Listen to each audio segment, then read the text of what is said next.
Reserve bank of India ने अभी NPCI मतलब national payment corporation of India को कहा है कि वो इन्वेस्टिगेट करे जो सिग्निफिकेंट सर्च देखने को मिल रहा है यूजर्स के कंप्लेंट में रिगार्डिंग यूपीआई ऑटो पे। आपको पता हो यूपीआई का एक फीचर होता है यूपीआई ऑटो पे, जिससे पेमेंट अपने आप कटती है। लेकिन इस फीचर की वजह से यूजर्स की कंप्लेंट में राइज देखने को मिल रहा है और ये जो सिग्निफिकेंट सर्च है ये आरबीआई को टेंशन में लाता है और आरबीआई ने इसको ये कहा है एनपीसीआई को इसको इन्वेस्टिगेट करे, उसको सॉल्व करे।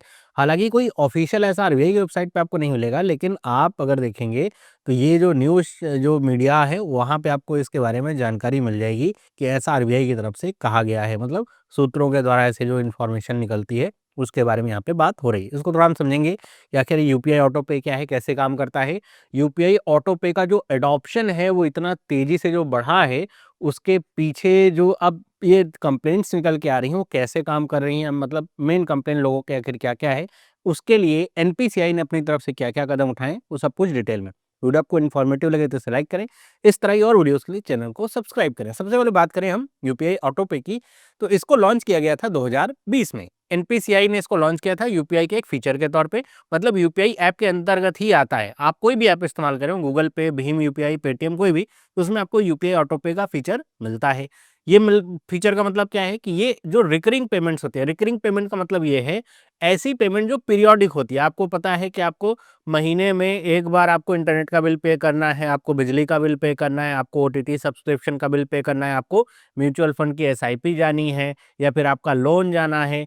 तो ये अगर आपको पता है कि ये जो खर्चे हैं मेरे, ये हर महीने होते ही रहेंगे, एक फिक्स चार्ज ये कटेगा, तो उसके लिए आपको याद ना रखना पड़े, तो आप जो है ये जो ई मैंडेट होता है वो आपका लग जाता है और यूपीआई ऑटो पे के माध्यम से आपके अकाउंट से जब वो मैंडेट प्रस्तुत किया जाता है, जब उसकी डेट होती है, वो पैसा आपके अकाउंट से कट जाता है, ताकि थोड़ा आपके लिए झंझट थोड़ा कम रहे। अब इसका जो मैंने कहा आपसे ओटीटी सब्सक्रिप्शंस हो गए, जैसे नेटफ्लिक्स हो गया, जियो हॉटस्टार हो गया, तो अगर आप इनको लेते हैं तो वो यूपीआई ऑटो पे करवा लेंगे कि आप जो भी प्लान ले रहे हैं 149 का, 300 का, वो आपका हर महीने कटता रहेगा। यूटिलिटी बिल्स हो गए, बिजली के बिल हों, पानी के बिल हों, इंटरनेट के बिल हों, डीटीएच के बिल हों, ये सारे जो आपके काम हैं, ये सारे इसी से होते रहते हैं। और आप इसे देख सकते हैं कि ये जो फीचर है काफ़ी सक्सेसफुल भी हुआ। अगर मैं बात करूँ नवंबर 2024 की, तो इसके जो एडॉप्शन या फिर कह सकते हैं नवंबर 2024 में जो यहाँ पे ट्रांज़ैक्शन हुआ था, वो लगभग 530 मिलियन के आसपास का ट्रांज़ैक्शन हुआ था। और फिर अगर आप 1 साल बाद देखें, नवंबर 2025 को देखेंगे, तो ये 900 प्लस लगभग 926 मिलियन ट्रांज़ैक्शन के आसपास हुआ है केवल नवंबर में। तो आप ये पाएँगे कि लगभग ये डबल हो रहा है।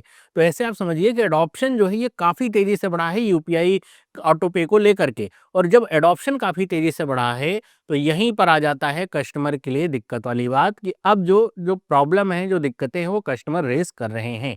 अब ये काम ऐसे ही करता है कि आप मान लीजिए आपको नेटफ्लिक्स का सब्सक्रिप्शन चाहिए, आप नेटफ्लिक्स की वेबसाइट पे गए, तो वो कहता है कि ₹149 पर महीने का सब्सक्रिप्शन है। आपने कहा ठीक है, उसने कहा कि आपके यूपीआई पे भेजाओ, आप यूपीआई नंबर वगैरह अपना डालेंगे, कैसे आप पेमेंट करना चाहते हैं, आपने यूपीआई नंबर वगैरह डाला, आपके यूपीआई पे आ जाएगा यूपीआई ऑटो पे सिस्टम। उसमें दिखा देगा कि ये नेटफ्लिक्स जो है ये डिमांड करे ऑटो पे की, आपके अकाउंट से ₹149 जो है वो कटेंगे हर महीने। ऐसा करके आपने उसको अप्रूव कर दिया, ठीक है, पेमेंट सक्सेस हो गई। अब जब अगला महीना आएगा आपको अलग से अब पेमेंट करने की ज़रूरत नहीं है, आपकी पेमेंट अपने आप ₹149 की कट जाएगी। तो इस तरीके से काम होता है। लेकिन इसी में ना कई बार जो है दिक्कतें आती हैं। अब दिक्कतें कैसी-कैसी हैं? जैसे जो पहली कंप्लेन है यूज़र्स की तरफ से आ रही है वो है इनवॉलंटरी मैंडेट्स की। मतलब कई बार अब ये यूज़र्स कंप्लेन ऐसा कर रहे हैं कि उनके बिना जानकारी या क्लियर इन्फॉर्म्ड कंसेंट के जो मैंडेट है वो एक्टिवेट किया जा रहा है। मतलब कई बार ऐसा हो रहा है, यूज़र्स कह रहे हैं कि हमको तो ये बताया गया कि केवल ये वन टाइम की फ़ी है ना? केवल एक बार आपको पे करना है। लेकिन ये कह कर के हमसे मैंडेट जो है वो ले लिया गया और ये जो पैसा ये अब हर महीने कट रहा है। तो ये जो इस तरह का है ना, इसको क्या कहा जाता है? डार्क पैटर्न कहा जाता है। तो डार्क पैटर्न वाली जो चीज़ें ऐसी हो रही हैं, ये यूज़र्स की कंप्लेन है कि बिना क्लियर जो कंसेंट है वो उनसे लिए बिना जो मैंडेट है वो यहाँ पे उनसे उसके ऊपर उनकी हामी भरा ली गई और उनके जो पैसे हैं कट रहे हैं। दूसरा, कैंसलेशन का हर्डल भी फेस करने को मिलता है। कैंसलेशन का हर्डल ऐसा कि आपका जो भी यूपीआई आप ऐप इस्तेमाल करेंगे तो वहाँ पे यूपीआई ऑटो पे का अगर आप ऑप्शन देखेंगे तो उसमें आ जाएगा कि आपके कितने जो यूपीआई के मैंडेट हैं वो एक्टिव चल रहे हैं, कितने आपके पेंडिंग चल रहे हैं, ऐसे करके। तो आप एक्टिव वाले सेक्शन में जाएँगे तो आपको दिखा देगा कि अच्छा आपके नेटफ्लिक्स का एक्टिव चल रहा है, हॉटस्टार का एक्टिव चल रहा है या फिर आपका जो भी यहाँ पे इंटरनेट का होगा वो एक्टिव चल रहा होगा।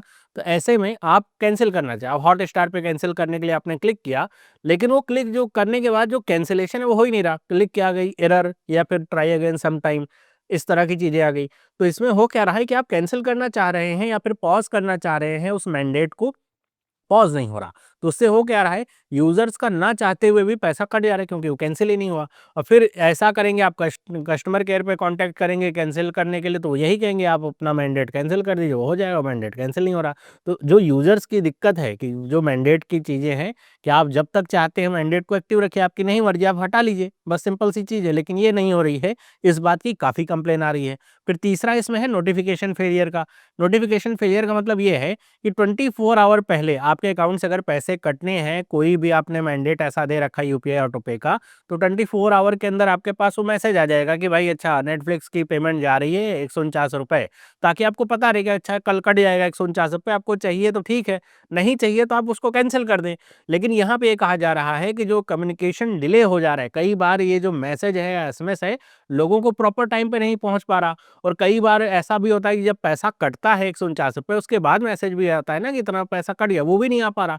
लोग सोच रहे हैं कि अच्छा मैंने मैंडेट मेरा कैंसल हो गया, उनको मैसेज ही नहीं आ पा रहा है या फिर बहुत डिले आ रहा है, तो इस वजह से लोगों को दिक्कत हो रही है, इसकी भी बहुत कंप्लेन है। फिर ओपेक इंटरफेस की भी यहाँ पे कंप्लेन है कि जो क्लियर डिस्क्लोजर है वो यहाँ पे नहीं बताया जा रहा है। उस जो मैंडेट लेते हुए जो भी मतलब उन्होंने कोई सब्सक्रिप्शन लिया है, तो उस समय जो उनसे मैंडेट लिया जा रहा है उसको लेकर के भी ओपेक इंटरफेस होने की वजह से चीज़ें सही तरीके से नहीं बताई जा रही हैं। जो यहाँ पे अनइंटेंडेड जो यहाँ पे फाइनेंशियल कमिटमेंट है वो करवाया जा रहा है। मतलब कई बार ऐसा होता है कि मान लीजिए आपसे कह दिया कि ऑफ़र चल रहा है, आपको ये जो 1 महीने का जो पैसा है वो 49 रुपीज़ जो है मिलेगा, और आपसे उसके नाम पे मैंडेट ले लिया गया। लेकिन उसमें ये क्लियरली बहुत छोटा-छोटा या कहीं लिखा के वो दे दिया कि ये केवल पहले महीने तक के लिए ऑफ़र है, इसके बाद आपको 599 पे करना पड़ेगा। तो यूज़र ये नहीं समझ पाता, उसको लगता है 49 रुपीज़ ही पे करना पड़ेगा, बस मुझे हर महीने ऑफ़र बढ़िया मिल रहा है, ले लेते हैं। लेकिन 1 महीने के बाद जब अगले महीने में 599 कटता है तो उनको समझ में आता है ये तो कुछ उनके साथ धोखा-सा हो गया।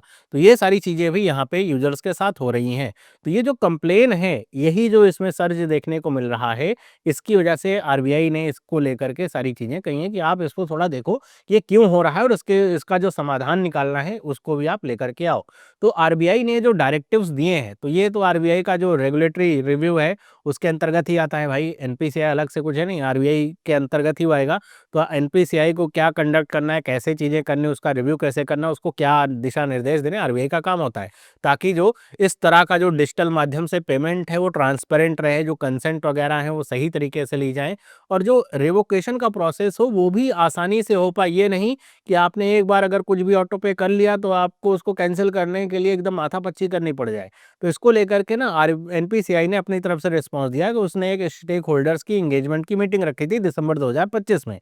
उस मीटिंग में ये सारी बातें हुई कि जो थर्ड पार्टी यहाँ पे प्रोवाइडर्स हैं, उनको भी इस मीटिंग में बुलाया गया, पेमेंट गेटवेज़ को भी, और जो मेजर बैंक्स हैं उनको भी यहाँ पे बुलाया गया। और ये जो सारी समस्याएँ आ रही हैं, आरबीआई की तरफ जो इन्फॉर्म किया गया, वो इनको सबको ये बताया गया कि ऐसे-ऐसे समस्या आ रही है, आपको इसको इसके ऊपर थोड़ा ध्यान देना होगा। क्योंकि जब इस तरह की मीटिंग होगी ना, पहली बार तो यही बताया जाएगा ताकि सब लोग चेत हो जाएँ कि भाई ऐसी चीज़ें आरबीआई की समझ में आ रही हैं। ऐसा भी नहीं हो कि भाई डायरेक्ट ही कोई पेनल्टी लगनी शुरू हो जाए। तो पहली बार ऐसा करके बता दिया। अब इसके बाद भी अगर नहीं हुआ, तो आरबीआई की तरफ से फिर या फिर एनपीसीआई की तरफ से कुछ इस तरह का ऑर्डर आएगा या फिर इस तरह का सर्कुलर आएगा, जिससे इन्हीं लोगों को फिर आगे चल कर के दिक्कत होने वाली है।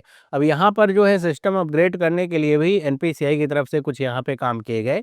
जैसे एक तो है क्रॉस ऐप मैंडेट यहाँ पे किया गया, ताकि जो यूज़र्स हैं वो एक दूसरी ऐप के माध्यम से भी जितना मैंडेट वगैरह उनका एक्टिव चल रहा है वो सारी चीज़ें कर सकें। इसके अलावा एक यहाँ पे पोर्टल लॉन्च किया गया upihelp.npci.org.in, जिसके माध्यम से आप जब लॉगिन करेंगे तो आप देख पाएँगे कि आपके जो यूपीआई है, उस पे कितने मैंडेट्स जो है इस समय एक्टिव चल रहे हैं, उनको आप मैनेज कर पाएँगे कि उनको कैंसल करना है या फिर पॉज़ करना है, वो सारे काम आप इस वेबसाइट क्या इस पोर्टल के हेल्प से कर पाएँगे। जिससे आपको आसानी हो सकती है। आपको ऐप में नहीं मिल पा रहा ऑप्शन, या आप इतने टेक सेवी नहीं हैं, तो आप इस वेबसाइट पे जाइए, वहाँ पे आप लॉगिन करके आसानी से देख पाएँगे। इसके अलावा ये भी कहा गया है कि जो भी मैंडेट्स हैं, ऑटो पे वाले जो मैंडेट्स होते हैं, वो नॉन पीक आवर्स में जो है अलाउड होंगे। पीक आवर्स में वो अलाउड नहीं होंगे। पीक आवर्स का मतलब ये होता है जो एक तो सुबह का समय होता है, 11 बजे तक का समय होता है, और उसके बाद 5 बजे से 9 बजे तक का शाम का समय होता है, जिसमें बहुत पेमेंट होती है यूपीआई की। तो ऐसा इसलिए भी किया गया है क्योंकि उसमें यूपीआई की वैसे ही बहुत ज़्यादा सर्वर बिज़ी रहते हैं। उस समय अगर मैंडेट भी आने लगेंगे प्रोसेसिंग के लिए, तो कई बार मैंडेट फेलियर होता है, तो वो भी होता है, या फिर यूज़र्स आकर के वहाँ पे कुछ नया सब्सक्रिप्शन लेना चाह रहे हैं, तो उसमें भी दिक्कत आ जाती है। तो इस वजह से इसको ऐसा करा गया है। और फिर एक यहाँ पे अटेम्प्ट लिमिट भी लगाई गई है कि अगर कोई भी मैंडेट यहाँ पे प्रस्तुत किया जाता है और वो 4 बार वहाँ पे अटेम्प्ट होता है, लेकिन 4 बार एक मैंडेट पे अटेम्प्ट होने के बाद भी नहीं उस वो सक्सेसफुल हुआ, तो ऑटोमेटिकली कैंसल हो जाएगा 4th फेलियर के बाद में। ऐसा भी कुछ यहाँ पे किया गया है। इसके अलावा जो चैटबॉट का सपोर्ट वगैरह ये एनपीसीआई की तरफ से दिया जा रहा है, वो तो हो ही रहा है। लेकिन यहाँ पे जो सबसे बड़ी दिक्कत है, वो आ रही है डार्क पैटर्न को लेकर के, कि मतलब जो यूज़र्स हैं, उनको सही जानकारी नहीं मिल पा रही। कई बार यूज़र्स कह रहे हैं कि उन्होंने जो ऐप है वो तो डिलीट कर दी, लेकिन उसके बाद भी उनका पैसा कट गया। सिंपल सी बात है, कटेगा ही, ऐप डिलीट करने से आपका सब्सक्रिप्शन एंड नहीं होता। तो यहाँ पे ये भी समझना होगा कि जब आप यहाँ पे ये मैंडेट ले रहे हैं यूपीआई का और ये सारी चीज़ें ऑटो पे कर रहे हैं, तो यहाँ पे फाइनेंशियल लिटरेसी की भी तो ज़रूरत पड़ेगी ना, तो वो भी यहाँ पे करना पड़ेगा। तो ये सारी चीज़ें यहाँ पे एनपीसीआई की तरफ से करी जा रही हैं। आगे हम बात करें यहाँ पे थोड़ा एग्ज़ाम पॉइंट ऑफ व्यू से, तो अगर हम कंज्यूमर प्रोटेक्शन की बात करें डिजिटल फाइनेंस में, तो इस तरह का जो चैलेंज है, जैसे अब यहाँ पे ये स्केल हो रहा है, मतलब कहाँ पे 500 मिलियन था, 1 साल के अंदर ये 926 मिलियन हो गया। जब इस तरह की स्केलिंग हो रही है किसी भी फीचर को लेकर के या फिर किसी भी डिजिटल प्लेटफ़ॉर्म को लेकर के, तो वहाँ पर यूज़र्स का कंसेंट बहुत ज़्यादा यहाँ पे मायने रखता है। क्योंकि अगर यूज़र का कंसेंट नहीं है या फिर आपने उसको गलत तरीके से उसमें लेकर के उस फ्रेमवर्क में लाए हैं, तो वहाँ पर फिर जो प्लेटफ़ॉर्म है उनकी तो गलती होती है, यूज़र का जो ट्रस्ट होता है वो ब्रेक होता है इस तरह के पेमेंट में। फिर आगे आने वाली जो टेक्नोलॉजी होगी उस पे यूज़र अडॉप्ट नहीं करना चाहता। अगर हम बात करें आरबीआई की, तो भाई आरबीआई के पास तो स्टैट्यूटरी पावर ही है कि इस तरह की जो भी चीज़ें होती हैं पेमेंट्स को लेकर के उनकी सिक्योरिटी रखना, ट्रांसपेरेंसी रखना, और सबसे बड़ी बात कि जो कंज़्यूमर है उसका जो हित है वो प्रोटेक्ट रहे, इस बात का ख़्याल रखना। इसको लेकर के एक और यहाँ पे पीआईएल यहाँ पे डाली गई थी दिल्ली हाई कोर्ट में, कि ये जो यहाँ पे इस तरह के यूपीआई का जो फ्रॉड है बढ़ रहा है, तो उसमें फरवरी में ही अभी जो है, तो फरवरी 2026 में ही हाई कोर्ट की तरफ से ये ऑर्डर आया था कि जो यहाँ पे आरबीआई है, जो एनपीसीआई है, उसको थोड़ा और केवाईसी के नॉर्म स्ट्रिक्ट करने चाहिए, और जो भी फाइनेंशियल फ्रॉड हो रहे हैं यूपीआई रिलेटेड, उसको लेकर के एक ई0 एफआईआर का फ्रेमवर्क होना चाहिए, ताकि यूपीआई रिलेटेड जो फ्रॉड है उनको तुरंत ही यहाँ पे कर्ब किया जा सके। और जो मैं आपसे पहले कह रहा था, फाइनेंशियल इंक्लूजन और फाइनेंशियल लिटरेसी दोनों अलग-अलग चीज़ें हैं। फाइनेंशियल इंक्लूजन का मतलब ये हुआ कि आपके आपके जो यूज़र है या कंज़्यूमर है, उसके हाथ में मोबाइल है, उसमें जिसमें यूपीआई है, जिसका वो इस्तेमाल कर पा रहा है। फाइनेंशियल लिटरेसी का मतलब ये हुआ, जैसा मैंने कहा, कि ऐप डिलीट कर दी, उसके बाद भी पेमेंट कर रही है, लेकिन ये बात यूज़र को नहीं पता है कि भाई ऐप डिलीट करने से आपका सब्सक्रिप्शन नहीं कैंसल होता है।